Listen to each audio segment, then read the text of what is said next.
Hello everyone, please contact Professor Robert for a sample or a customized paper of the following or any other assignment.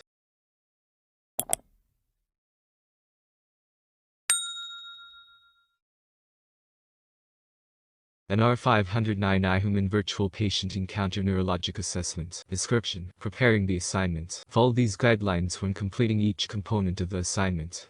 Contact your course faculty if you have questions. General instructions. Remember this: for this week's iHuman Virtual Encounter cases, you will only get one attempt. Attention! Multiple practice attempts allows students the opportunity to review feedback from iHuman, including documentation. Feedback is to be used to guide improvement on subsequent attempts for the practice case. It is never acceptable for students to submit feedback verbatim, or almost verbatim, and/or documentation in the air. Copying using the work of others is a violation of CU's academic integrity policy. Violations will be fully investigated by faculty and administration. Access iHuman by clicking the link on the following page. Click the blue bar to launch the activity in a new browser window. The case does not need to be completed in one sitting. It can be re-entered at the same point at a later time. All graded documentation, including the management plan, must be completed within the iHuman platform. Follow the iHuman documentation guide links to an external site. To complete your client's electronic health record, and management plan, use current APA style standards to format citations and references in the management plan and reflection. Use https://apastyle.apa.org/links to an external site, and APA academic writer links to an external site. For formatting and grammar assistance, we include the following sections: detailed criteria listed below and in the grading rubric. Complete the following components in the iHuman Virtual Patient Encounter for the required case addressing the neurologic system. 1. Focused health history. 1. Complete a focused health history. Scores are automatically calculated within the iHuman platform when the health history is submitted. 2. Focused physical exam. 1. Complete a focused physical exam. Scores are automatically calculated within the iHuman platform when the health history is submitted. 3. Documentation, subjective data. Document the history of present illness, HPI, and focused review of systems, RAS. Documentation must be 1. Accurate. 2. Detailed. 3. Written using professional terminology. 4. Pertinent to the chief complaint. 5. Include subjective findings only. 4. Documentation, objective data.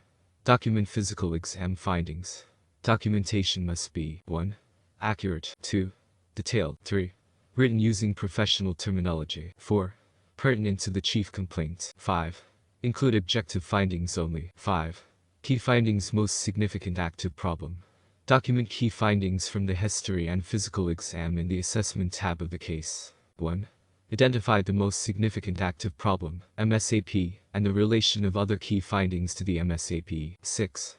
Problem statement. Document a brief, accurate problem statement using professional language. Include the following components: 1. Name or initials, age. 2.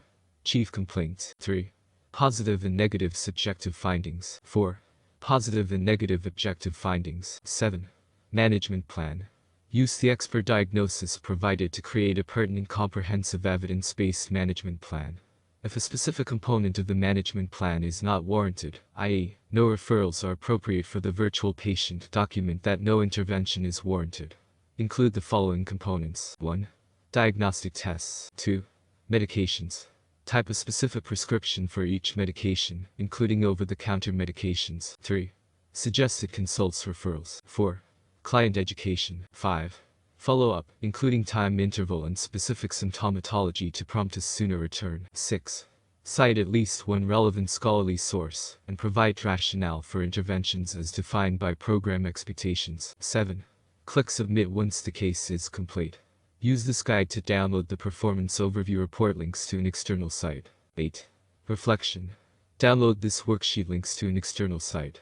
One rule is to always include the worst-case scenario in your differential diagnosis, and make sure you have ruled out this possibility based on your findings in patient assessment. Your goal is to minimize the risk of missing unusual or infrequent conditions, such as meningococcal meningitis, bacterial endocarditis, pulmonary embolus, or subdural hematoma, that are particularly ominous. Address the following question: what are the red flags in this case? Based on your pertinent key findings, what is the worst-case scenario? What lessons did you learn from this case that you can apply to your future professional practice? Include the following components. 1. Type 150 to 300 words in a Microsoft Word document. 2. Demonstrate clinical judgment appropriate to the virtual patient scenario. 3. Cite at least one relevant scholarly source as defined by program expectations. 4. Communicate with minimal errors in English grammar, spelling, syntax, and punctuation. Thanks for watching.